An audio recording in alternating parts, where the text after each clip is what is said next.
Hi, welcome back once again to the Carpenter Shop, where together we're growing into the people that we were created by God to be.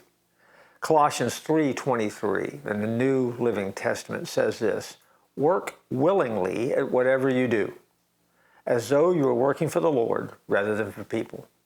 That's a good idea. That's a great idea to remember when you go to the place that you are employed, even tomorrow. Writer Sebastian Traeger once said, God's intention from the very beginning was for human beings to work. Now, contrary to popular opinion, work is not a result of sin.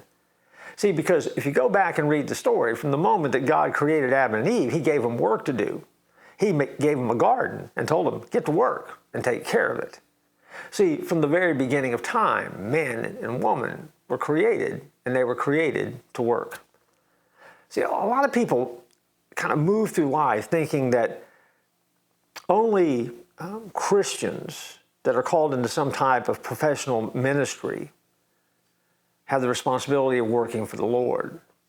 When the reality is that it doesn't matter whether you're drawing a paycheck from a church, or you're drawing a paycheck from a mission organization, or you're drawing a paycheck from a parachurch organization, or you're drawing a check from a grocery store, or a print shop, or a tech center, and you fill in the gaps. If you're working, you're ministering. And where you're working becomes that outpost for the ministry that God has called you to. Heard someone say one time that they were just working in a sales department in a catalog fulfillment organization.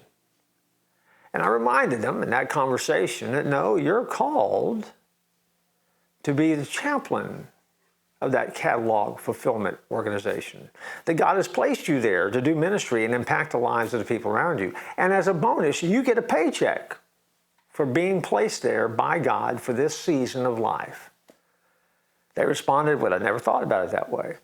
Did it make them enjoy their job any better? I doubt it. Matter of fact, when they explained it to me, it's a pretty tough job and didn't sound real exciting. So I can understand the dissatisfaction. But at the end of the day, while it didn't improve the job, it improved the attitude in the workplace. And it helped them, I hope, see their attitude just a little bit better when they walked in the door realizing that their job was to be a minister in that place. Our attitudes and our actions in the workplace are a reflection of God and how He's working in our life.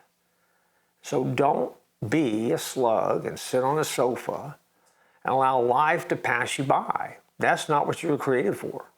Roll up your sleeves and get to work.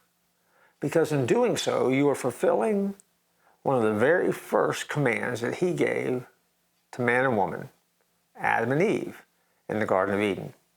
The command hasn't changed. Get to work. And in doing so, you will be taking steps of growth. I promise. I look forward to joining you next time here in the Carpenter Shop.